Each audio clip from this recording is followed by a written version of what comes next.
muchas gracias por haberme invitado, muchas gracias por estar aquí. Para mí es una alegría compartir una pasión contemplativa, que es la que me habita, ¿no? Pasión es una palabra maravillosa, que por cierto pertenece claramente al acervo cristiano, porque al hablar de pasión hablamos de amor y dolor en una sola palabra, ¿no? Y solamente si hay amor y dolor, una vida es interesante, ¿no? Y meditamos para hacer la experiencia del amor y del dolor, de manera condensada.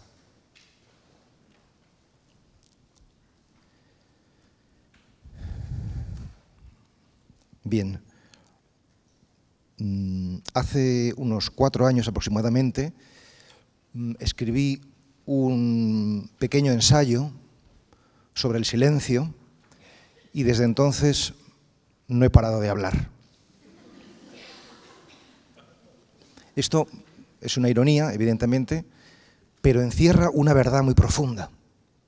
Y es que tal y como yo lo entiendo, y creo que es así, silencio y palabra no son realidades contrapuestas, sino que son las dos caras de la misma moneda. Silencio no es ausencia de palabra, es ausencia de otra cosa, luego lo veremos, ¿no? ¿Y esto qué significa? Significa que para que alguna de mis palabras pueda hacer diana en vuestros corazones, en el corazón del oyente, en el corazón del lector, esa palabra tiene que haber sido precedida de silencio, fraguada en esa cepa. Porque si no es fraguada en esa cepa del silencio, será palabrería o palabra vana. Y también podríamos decirlo al revés. Sabemos que una palabra es fecunda en la medida en que abre silencio. Entonces, si algo de lo que digo esta mañana os deja pensativos, os deja reflexivos, os abre un horizonte interior de búsqueda, entonces es que esa palabra ha sido fecunda, ¿no? Por tanto, la palabra de verdad ha sido precedida y seguida de silencio, ¿no? Y quiero comenzar con un cuento zen, pero que es un cuento que, aunque sea zen, refleja claramente el concepto cristiano de la palabra. Y es lo siguiente, ¿no? Es la historia de un maestro, un gran sabio que vivía en un bosquecillo y tenía algunos discípulos que venían de vez en cuando, acudían a él a pedirle consejo, pero este hombre había hecho voto de silencio y entonces no hablaba, ¿no? Y estos discípulos insistían, decían, por favor, dinos una palabra, aunque sea una palabra, porque ya eres muy mayor, te vas a morir, y nos vamos a quedar sin tu palabra. No, dinos una palabra. Y este señor, este anciano sabio, no decía nada, ¿no? Pero poco antes de morir les concedió su deseo y les dijo una palabra. Y esa palabra fue fuego. Y entonces el bosque en el que vivía aquel anciano ardió.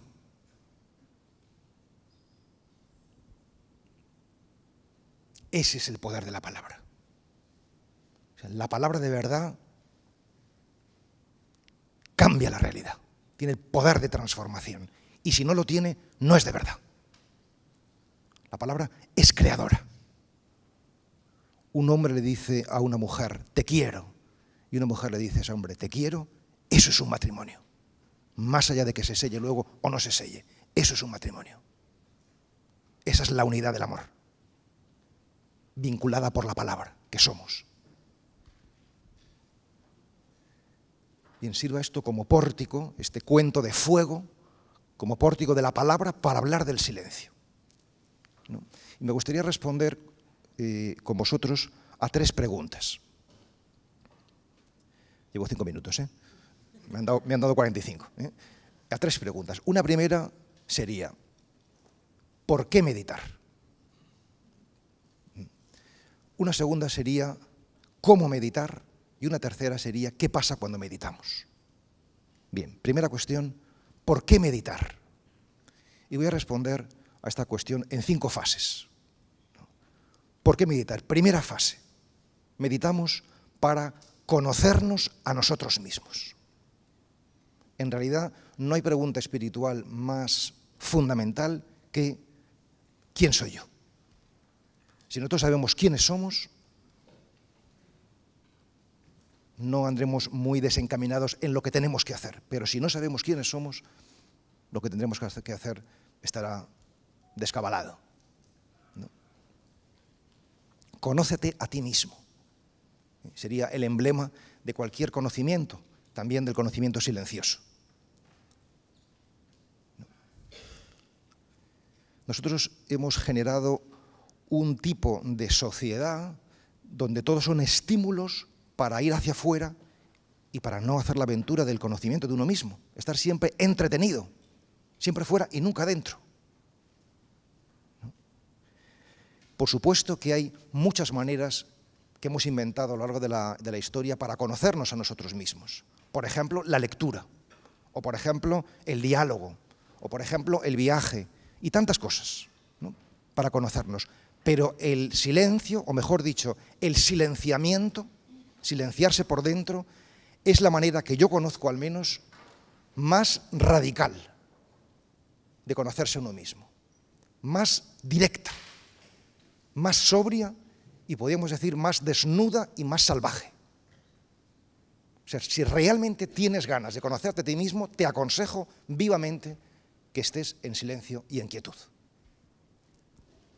Porque es el camino más inmediato, y esa es la palabra, inmediato. Es decir, sin medio de, sin mediaciones. Porque para leer necesitamos un libro, el libro es mediación, ¿no? Para conversar necesitamos a otro compañero o compañera con quien dialogar. El otro es medio para... Pero en silencio no hace falta nada. Basta situarse en silencio para que hagamos la experiencia de quiénes somos. Entonces, ¿qué es lo que sucede? Nos sentamos en silencio y en quietud. Abrimos ese marco, ese espacio y ese tiempo que es la meditación. Y nos decimos, nos han dicho que nos vamos a encontrar con nosotros mismos y que a lo mejor, si perseveramos, nos encontraremos con el nirvana. Y entonces uno se sienta en silencio y en quietud, ¿y qué piensa? Que ahora cuando llegue a casa se va a tomar una tortilla de patatas. Esta es nuestra experiencia. Nos sentamos en busca del nirvana y nos encontramos con la tortilla de patatas. Y uno dice, yo no quiero ahora tortilla de patatas, o sea, quiero ahora un poquito de nirvana, o sea, que para eso me he sentado. Y sin embargo, la tortilla de patatas no se va, o la factura, o el perro, o tu mujer, o tu hijo, o lo que sea, ¿no? ¿Y esto qué significa? Significa que para llegar a la poesía de este mundo, el nirvana, por decirlo así, no se puede hacer sin pasar por la prosa de lo cotidiano, la tortilla de patatas.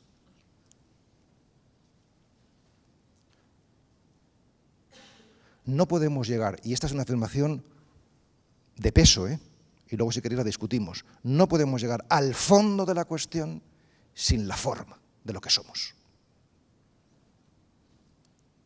La propuesta no es dejar de lado las formas, al menos la propuesta que yo represento, que es la cristiana. No es dejar de lado las formas, sino amarlas. Porque amarlas es la manera de trascenderlas. Solo quien ama de verdad se vacía.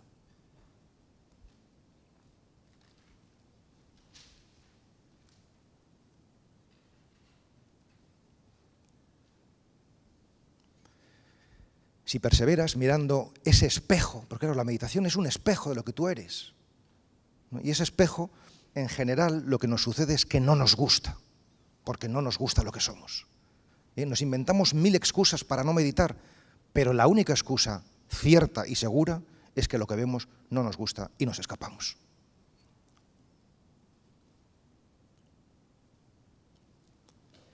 Si perseveramos en esa mirada, a ese espejo que somos, ¿no?, entonces seremos como Alicia en el País de las Maravillas, o a través del espejo, que descubriremos un día, cuando menos lo esperemos, cuando ya hayamos claudicado, esto es así, ¿qué se le va a hacer?, ¿no?, descubriremos que ese marco deja de ser espejo, o mejor dicho, sin dejar de ser espejo, se convierte en una ventana.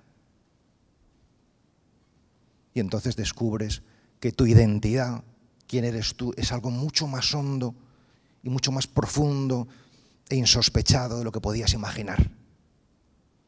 Que tu identidad no es solamente sota, caballo y rey, sino que hay toda una baraja por explorar. Que has estado viviendo en un pequeño vestíbulo y que hay un castillo entero que puedes conocer. Y esto es así, realmente vivimos con una idea de nosotros mismos muy, muy pequeñita, cuando no directamente mezquina. Vemos el iceberg y nos creemos que eso somos nosotros. ¿Qué va? ¿Qué va? Primera fase, meditamos para conocernos a nosotros mismos. Segunda fase, solamente si nos conocemos a nosotros mismos podemos amarnos a nosotros mismos. Porque nadie puede amar lo que no conoce. Por tanto, meditamos para conocernos y para amarnos. ¿Por qué meditar? Para conocerse y para amarse. Y esto de amarse a uno mismo, pues no habría que darlo por descontado. En el cristianismo se dice, ama a tu prójimo como a ti mismo. Ese a ti mismo no se debería dar por descontado. Porque se nos ha educado en general, al menos a los que tenemos de 40 para arriba, yo tengo 53, se nos ha educado para que lo importante es ayudar a los demás. Lo importante es amar a los demás. Pero no se nos ha dicho que igualmente importante es como a ti mismo. Si no hay ese viaje de vuelta, ese viaje al hogar, a nuestra casa, ese saber recibir, que para eso es la meditación, un entrenamiento en la receptividad, una buena definición de meditación, entrenarse para recibir y para dar, ¿no? Para entrar en ese círculo virtuoso que es la vida, dar y recibir,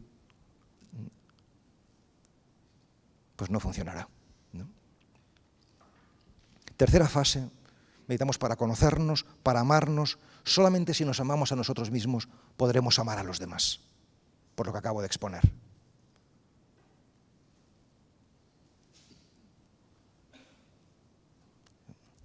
Porque nadie puede dar lo que no tiene. Si no tienes amor, si no te quieres a ti mismo, si tú estás ciego, ¿cómo vas a dar luz a otro?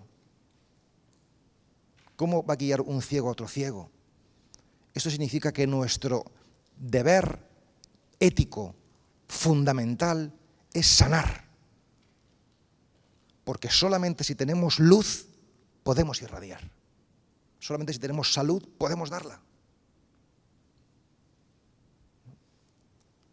Y la meditación es, claro que sí, una escuela de salud, una escuela de purificación, de limpieza. Y esto no son palabras bonitas, hay un camino concreto que recorrer para poder sanarnos de nuestras heridas. Y sanar de nuestras heridas es fundamentalísimo, porque no podemos no tener heridas, esto es inevitable, vamos a tenerlas, porque vivir comporta esta dimensión del sufrimiento. Lo sabemos, todos los maestros de sabiduría nos lo han contado y lo hemos experimentado. Pero lo que no es obligatorio es tener la herida abierta siempre. Podemos cerrarlas, podemos curarlas. Esa es la gran noticia. Hay un camino. Y no conozco un camino más directo para sanar nuestras heridas que la meditación. Porque la meditación, ¿qué es? Entre otras muchas cosas, y esto de manera muy definitoria, mirar nuestras sombras.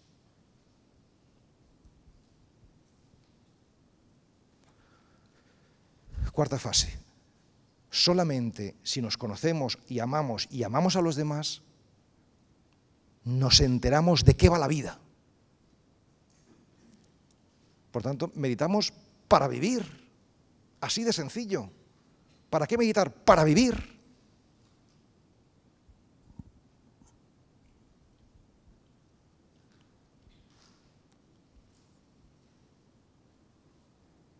Si no haces la experiencia del conocimiento y del amor, eso no es vida, eso es una caricatura, eso es frenesí, vitalismo, sucedáneos.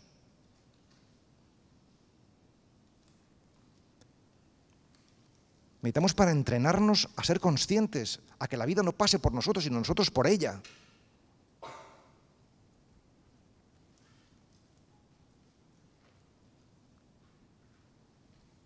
Meditamos para estar despiertos ¿a qué? A lo que hay. ¿Y qué es lo que hay? Lo que hay es la vida.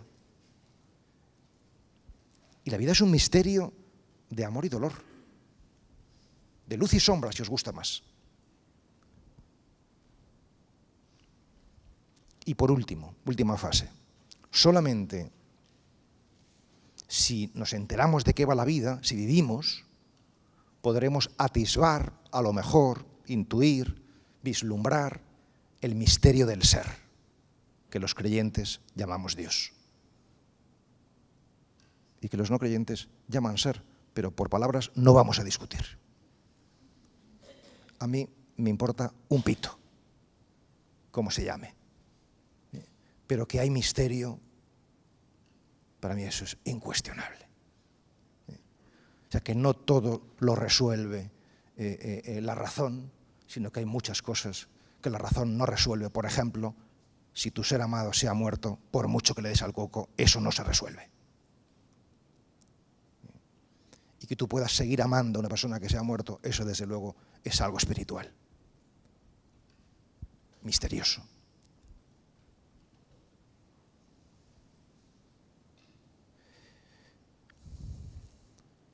Bien, entonces recapitulo, son 3 palabras clave: conocimiento, amor, vida, misterio si queréis también, ¿no? Bien, entraremos ya en la segunda pregunta, ¿no? Ya no por qué meditar, sino cómo meditar. Evidentemente hay muchas maneras, si la plenitud o el nirvana o la gracia, o como queráis decirlo, vamos a poner es Barcelona. O sea, la plenitud del mundo es Barcelona, por caso. En Madrid digo que es Madrid, claro, faltaría más, ¿no? Bueno,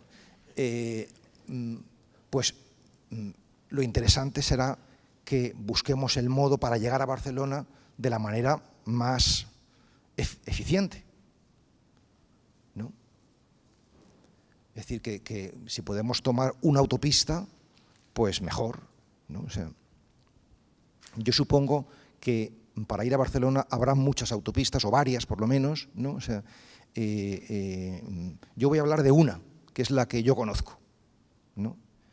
Este discurso de las autopistas no es una tontería, porque lo que estoy diciendo es que si nosotros queremos llegar a la plenitud, queremos llegar al nirvana, queremos llegar al misterio del ser, lo más sensato, en mi opinión, es introducirse en una tradición de sabiduría, porque millones de personas antes que nosotros han recorrido esa senda y por tanto nos la han allanado. Puedes ir, si tú quieres, campo a través de Madrid a Barcelona. Si lo deseas, vete campo a través. Pero seguramente vas a tardar bastante más y a lo mejor no llegas. Y con esto estoy diciendo que si realmente queremos ir al núcleo, al centro, al templo, ¿no? Hay tradiciones de sabiduría que nos han allanado el camino y es sensato conocerlas.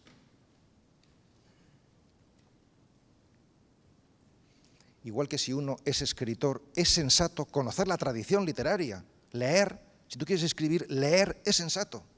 Es más, considero que es el único camino. Porque no somos sin pasado. Entonces, renunciar a nuestro pasado es no saber dónde estamos. Y no saber dónde estamos es no saber hacia dónde tenemos que ir. No vaya a ser que por esta exaltación del presente, que desde luego es el instante y es lo que tenemos, nos olvidemos que el ser humano es un misterio temporal. Hay un pasado, hay un presente y hay un futuro. O sea, una cosa no quita la otra, sino que la hace comprender, ¿no? Entonces yo voy a hablar de una autopista que es la autopista de los padres y las madres del desierto. Los padres y las madres del desierto. Hace un par de años yo fundé con un grupo de amigos una asociación que se llama Amigos del Desierto y que, dado que lo que nos interesa es el silencio y la quietud, porque estamos convencidos de que eso es lo que nos va a unir a todos con independencia de cualquier tipo de diferencia política, racial, sexual, ideológica, religiosa, económica. Bueno, pues nosotros bebemos de esa fuente. Hay más fuentes, por ejemplo, el mundo del Zen, ahí está. Es una carretera extraordinaria, con una tradición milenaria también, ¿no? Esta tradición de los padres y las madres del desierto, seguramente, no soy historiador, pero seguramente es la corriente espiritual más importante, no solamente del cristianismo, sino de la historia de la humanidad. ¿Por qué? Porque nunca hubo un movimiento espiritual tan mayoritario. Dicen los historiadores que casi 40.000 personas, hombres y mujeres, ¿no?, en los siglos III, IV, V, se alejaron de las ciudades de Egipto y de Siria para ir al desierto. Y el desierto es, en el mundo judeocristiano, lo que en el mundo del Extremo Oriente, del budismo, del Zen, es el vacío. Es una metáfora de la interioridad, ¿no? Entonces yo quiero invitaros a ir al desierto, ¿no?, según esta tradición.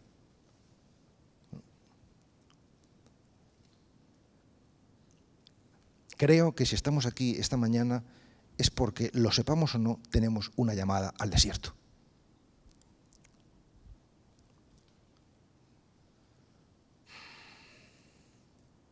Y insisto un poquito más en esta idea, ¿no? Si yo quiero aprender a hablar, quiero introducirme en el mundo de la palabra, no me introduzco en el mundo de la palabra en general, sino en una tradición particular. Por ejemplo, la tradición lingüística catalana, o por ejemplo la castellana, o por ejemplo la francesa, o la alemana, o la que sea, ¿no?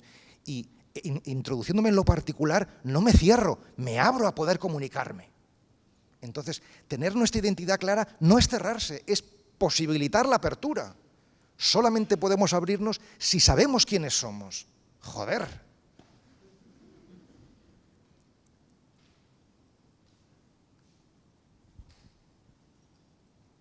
Es que hay personas que dicen, pero es que esto es demasiado cristiano.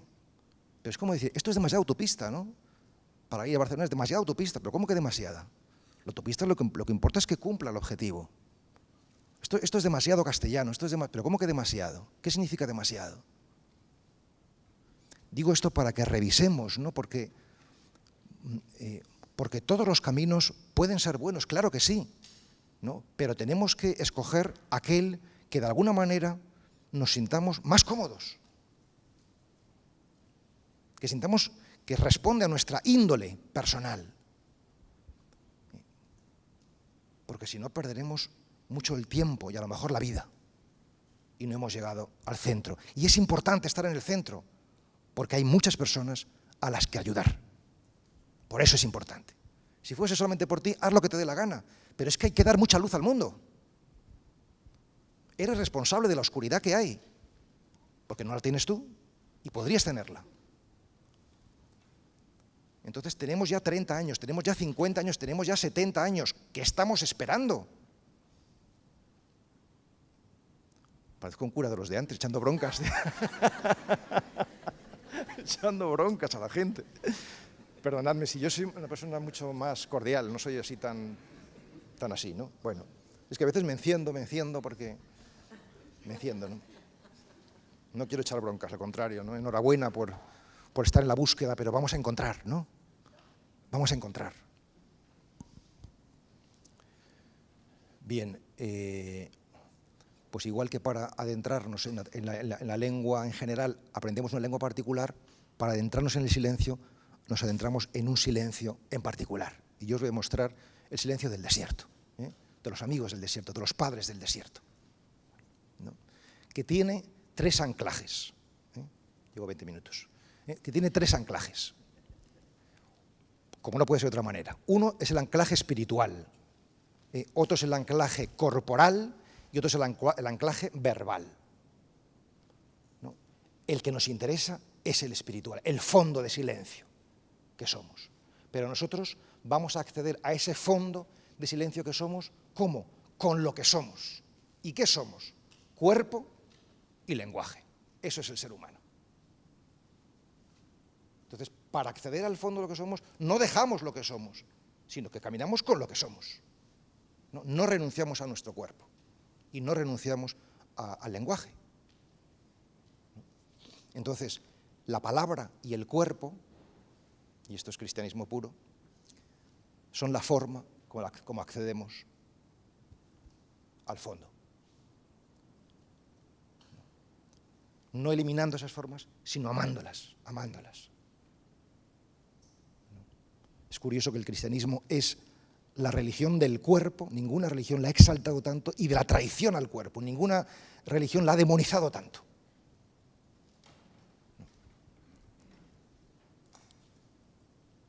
También es la religión de la palabra, como todos los monoteísmos, y de la traición a la palabra, porque son palabrerías, lo que se dice, que no responden a experiencias personales tantas veces, la mayoría de las veces, por desgracia. Bien, el anclaje espiritual, ¿cuál es? Pues de esto habréis estado hablando seguramente en estas jornadas, no es otro que la respiración. Y esto nos une a todas las tradiciones espirituales, meditativas, universales. Meditar es seguir conscientemente el ritmo natural y regular de tu respiración.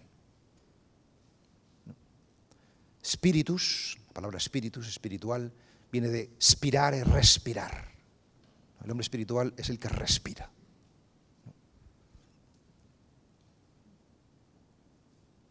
Como decía antes, los problemas, las situaciones que se nos presenten en la vida, podemos razonarlas o podemos respirarlas. Si las razonamos, nos movemos a un nivel mental, y si las respiramos, nos movemos a un nivel espiritual. Cuando las razonamos, pretendemos resolverlas, y cuando las respiramos, pretendemos disolverlas. Y no es un juego de palabras. ¿No? Porque hay tantas cosas que no podemos resolver, pero sí que podemos disolver. Es decir, conviven con nosotros, pero ya no tienen ese veneno que nos emponzoña y que no permite que vivamos con dignidad, ¿no? Bien, la respiración, ¿por qué es tan importante? Porque la respiración nos permite, si estamos atentos a ella, estar en la percepción. Y si estamos en la percepción, no estamos en la reflexión. Si tienes distracciones, es que has empezado a pensar. ¿No? Y la percepción es la puerta de la contemplación. En este contexto laico decimos meditación, en contextos religiosos decimos contemplación, pero es lo mismo. Estar en el centro, eso significa meditación, o estar en el templo, eso significa contemplación, contemplatio, estar en el propio templo interior, ¿no? El templo donde habita el espíritu, que hoy nos gusta llamar energía. Es igual. Yo en muchos contextos laicos, así para provocar, no lo he hecho en este, comienzo la charla, mundo laico, no creyente y tal, diciendo, en el nombre del Padre, del Hijo y del Espíritu Santo, amén. Y entonces la gente se queda, ¿pero esto qué es? ¿Es una santa misa o qué? O sea, entonces, digo, para que no os pongáis nerviosos, porque ya veo alguno ya que está ahí, ¿no? Vamos a empezar en el nombre de la fuente, del camino y de la energía. Ah, muy bien, esto sí. Pero si no es más metafórico una cosa que la otra, ¡qué manía! El Padre es la fuente, el Hijo es el camino y el Espíritu es la energía. O sea, si no te sirven esas palabras, utiliza otras. Pero esta propuesta, si Cristo es un faro para la humanidad, es para todos, igual que habrá Buda u otros, por supuesto que también lo serán. Pero esto es para todos, no para creyentes. ¡Qué manía de dividir! ¡Qué manía! Cuando meditamos, ¿qué hacemos? Caminamos un camino hacia la fuente por medio de una energía. Es que es eso. Y caminar hacia una fuente desde la energía, eso es la oración.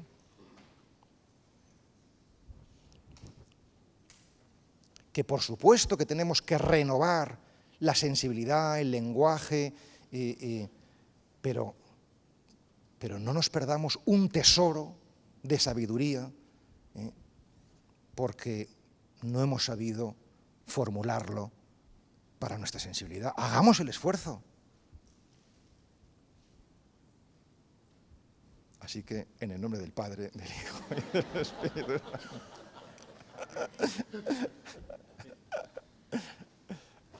Podéis decir amén o podéis decir aún, como queráis, da igual. Pero si es que, en realidad, yo vengo a este foro para deciros que lo importante es que estemos unidos, y es que es así de elemental. Sí, no se oye. Es para crear más expectación. Sí. No se oye bien. Me intentaré acercar un poquito más. Sí. Bueno, vamos a seguir porque si no me voy y no me centro y quiero acabar el esquema completo, ¿no? Bien, primer anclaje, la respiración, ¿no? Segundo anclaje, el cuerpo. El cuerpo, ¿no? Somos cuerpo, ¿no? O sea, y del cuerpo, en concreto, el corazón. Y esto sí que ya es algo bastante genuinamente cristiano, hasta el punto que la meditación cristiana se llama oración del corazón. ¿No? Porque en nuestra tradición no se trata simplemente, que no es poco, de una higiene mental, sino también de una higiene cordial. ¿No? Si vosotros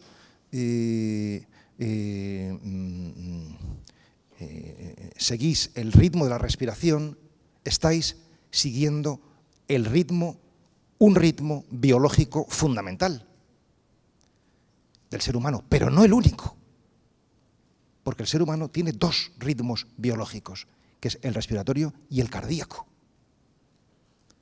Y por tanto, si vosotros a partir de ahora empezáis a estar atentos no solamente a la respiración cuando meditáis, sino también al tac-tac, tac-tac, tac-tac del corazón,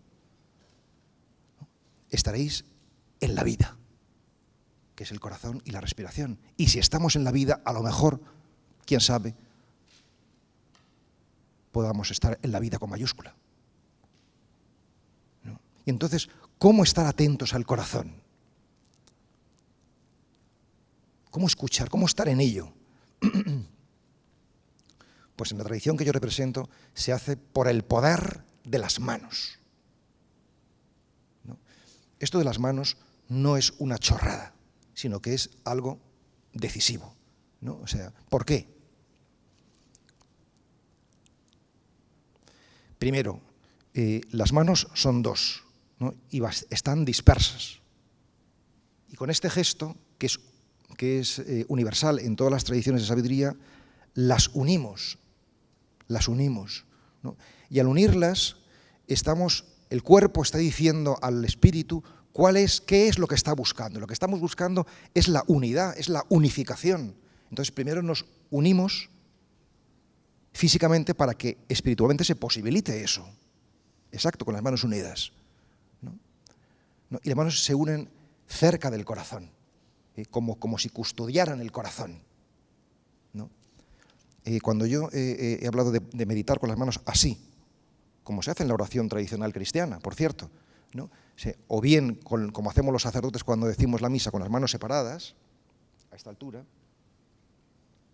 pero con las palmas enfrentadas en cualquier caso, ¿no? Mucha gente dice, es que me canso mucho de esta manera, pero yo también durante todos los años que he hecho Zen, que han sido 7, y me sentaba con las piernas dobladas, también me cansaba.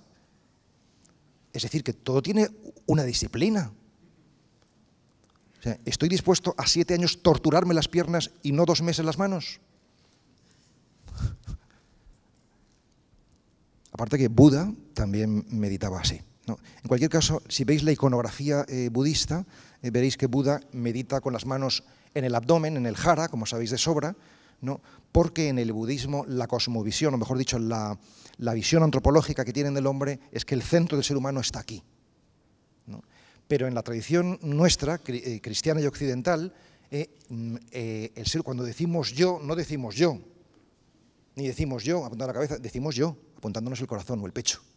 Es decir, que nosotros, por cultura, nuestro centro es este. No es este, sino que es este, ¿no?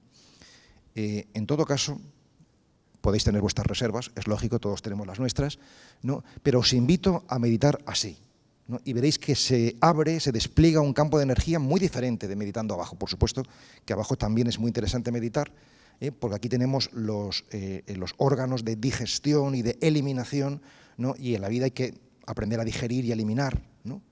Pero además del área visceral está el área cordial, el mundo de los sentimientos y las emociones, ¿no? Que también hay que limpiar y que suele ser lo que más nos enturbia. No solamente los pensamientos, sino también las emociones nos enturbian mucho, ¿no? Bien, entonces, primera clave, seguir tu respiración de manera natural y regular. Segundo anclaje, pon tu atención en el centro de la palma de tus manos y escucha ahí el latido de tu corazón. Y tercera, y te contesto ya a esta segunda pregunta, ¿cómo meditar? El mantra o la palabra, ¿no? En otras tradiciones, por ejemplo en el Zen, meditan con koans, ¿no? Que sabéis seguramente lo que son, ¿no? Una especie de acertijo que pone el maestro de meditación a sus discípulos o el abad a sus monjes para que trabajen en ese acertijo durante su meditación. Por ejemplo,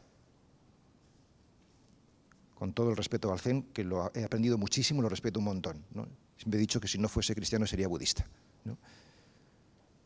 Le pregunta el discípulo a su maestro, ¿los perros tienen naturaleza búdica? Y el maestro responde, mu. Y eso es el koan. Entonces tú tienes que estar en el mu. Yo estuve durante más de un año en mi meditación mu. Eso es fe. Eso es fe. Pero no voy a hablar de esto. Voy a hablar del mantra, que es otro camino, que es el propio de la meditación cristiana.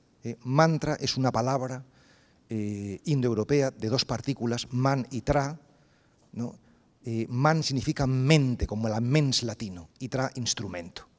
Por tanto, es un instrumento para limpiar la mente, ¿no?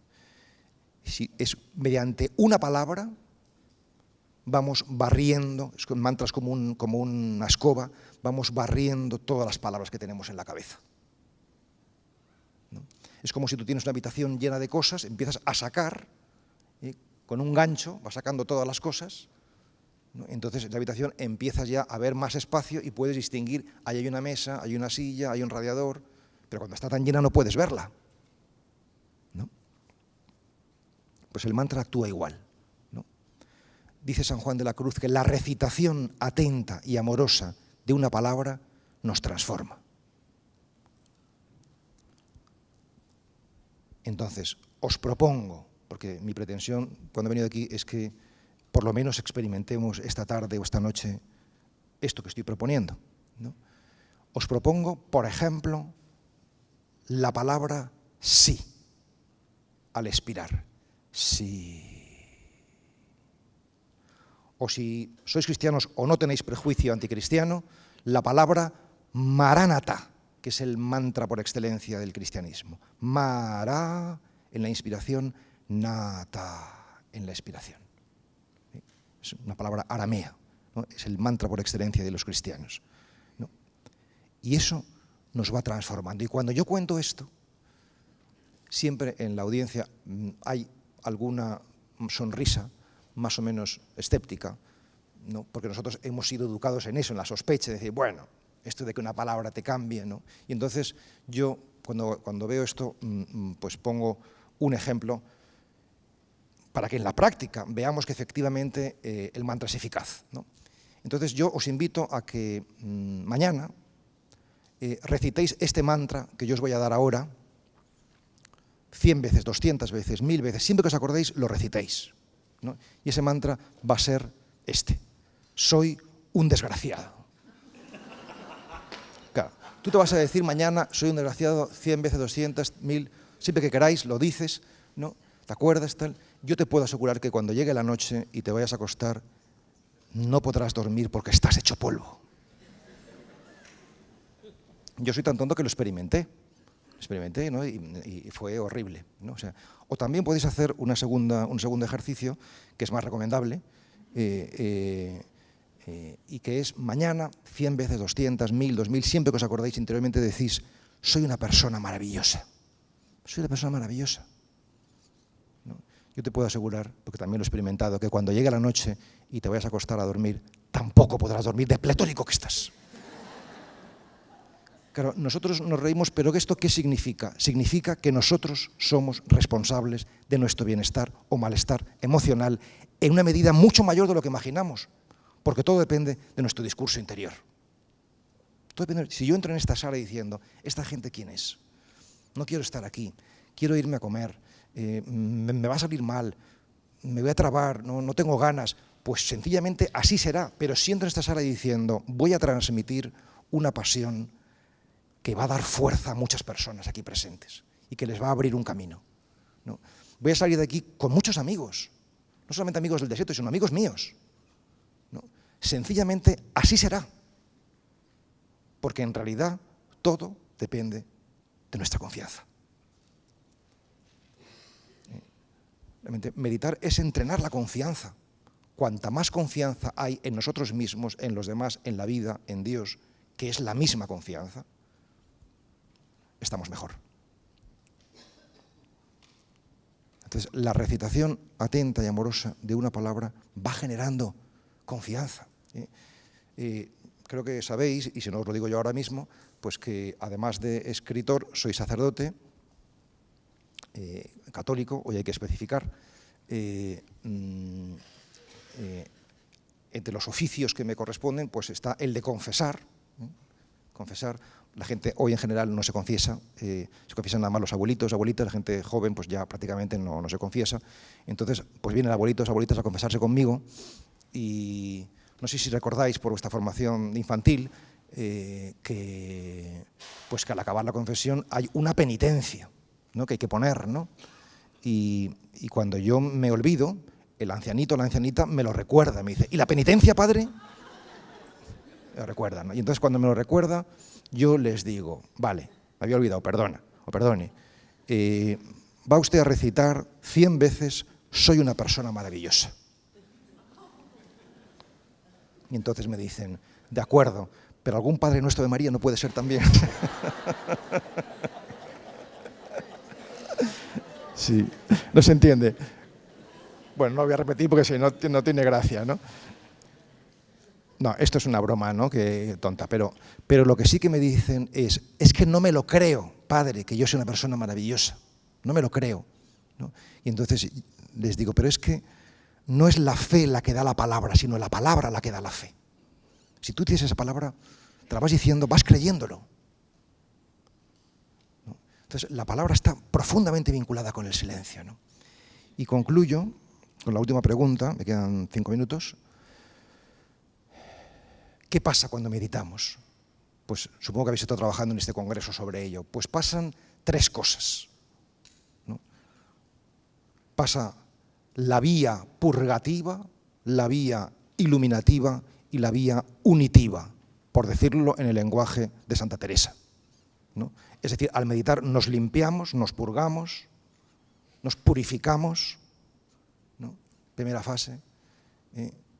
Segunda fase, en la medida en que te purificas, recibes luz, gracia, decimos los cristianos, ¿no? Y en la medida en que recibes luz, haces la experiencia de la unidad, ¿no? ¿De qué nos tenemos que purificar? Pues de lo que tenemos que purificarnos fundamentalmente es del ego, como sabéis muy bien, ¿no? Y por tanto, el silencio no es ausencia de ruido, el silencio es ausencia de ego. ¿Y qué es el ego? Pues el ego no es otra cosa que ese afán que tenemos los seres humanos de apropiarnos y autoafirmarnos permanentemente. Es decir, que todo lo utilizamos como ocasión de autoafirmación y posesión. Meditar es entrenarse para que este mecanismo tan natural no actúe permanentemente. ¿Y eso cómo se hace? Pues, y eso es el camino purificativo, justamente. Ese foco que nos ilumina permanentemente a nosotros, lo que hacemos es irlo girando 180 grados hasta que deja de iluminar a uno mismo, ilumina la realidad, ¿no? Entonces, la meditación es un camino de olvido de sí, de pobreza espiritual, decimos los cristianos, de vaciamiento, se dice en el mundo del Zen. Y entonces, ¿qué es la iluminación? La iluminación es descubrir el color de la realidad. Nos quieren vender la película de que el mundo es horrible y que todo está fatal, pero la realidad es que el mundo es muy hermoso. Y si no lo ves, es porque el foco te apunta a ti, porque lo que ves es un espejo de lo que tienes dentro. En realidad todo es un espejo. Esto no quiere decir que no haya horror. Claro que hay horror, claro que hay maldad, claro que hay oscuridad. No somos unos idiotas, ya lo vemos. Pero hay mucho más luz que oscuridad, muchísima más. Y no verla es porque el foco está apuntando donde no tiene que apuntar. Entonces, ¿qué es la iluminación? ¿Qué es el despertar? Ver lo que decía Dostoyevsky, ¿no? Que la belleza salvará al mundo. Pero hay que verla para que nos salve, ¿no? Y cuando hacemos esa experiencia de ver que un anciano decrépito es hermoso de verdad, y nos conmovemos con él, con esa hermosura, porque es también la nuestra, y porque descubrimos que ese anciano eres tú, entonces es esta vía unitiva. Ya no hay diferencia entre el otro y tú. Te sientes ensamblado en la naturaleza, con los otros, y no estás roto, no estás roto. En realidad meditamos para restañar la fractura en la que vivimos. Y basta sentarse en silencio y en quietud todos los días 25 minutos, respirando conscientemente, estando atentos a la palma de las manos y recitando atenta y amorosamente un mantra. He empezado con un cuento y voy a acabar con otro cuento, pero en este caso no es un cuento de fuego, sino es un cuento de agua, ¿no? Porque en realidad el ser humano, al menos tal y como yo lo veo, es tierra, agua y fuego. Y meditar es eso, reconocer nuestra dimensión terrenal, nuestra dimensión acuática, vamos a decir así, y nuestra dimensión luminosa, ¿no? Y igual que el otro cuento es un cuento de la palabra, el poder de la palabra, y por tanto acentúa el oído, y el oído es lo propio de la cultura judeo-cristiana, la audición, ¿no? Este cuento es un cuento que subraya no el oído, sino la vista, ¿no? La visión, ¿no? El ver, ¿no? Que es la cultura griega, ¿no? Nosotros somos judeocristianos y griegos, ¿no? Por tanto somos agua y fuego, ¿no? Y así llegaremos a lo que somos, ¿no? Y este cuento dice así, lo conoceréis seguramente muchos de vosotros. Pregunta el pequeño pez al pez sabio y maestro, ¿dónde está el océano? El océano, le responde el pez sabio y maestro, es esto. Esto, dice el pequeño pez, pero si esto no es más que agua. ¿Qué podía decirle el pez anciano y sabio? El sol resplandecía en la superficie del agua en resplandores maravillosos. Una corriente marina les traía la temperatura exacta. Miles de pececillos de colores, bellísimos, nadaban 1 o 2 metros por debajo de ellos y aquel pez podía decir que no había descubierto el océano. El pececillo se marchó a buscar a otra parte. Conclusión de Antoni de Melo, grandísimo maestro espiritual del siglo pasado, jesuita. Dice, deja de buscar, pequeño pez, no hay nada que buscar. Basta abrir los ojos y mirar, no puedes dejar de verlo. Nosotros en la meditación cerramos los ojos para luego, al abrirlos, no poder dejar de ver la belleza de este mundo. Muchas gracias.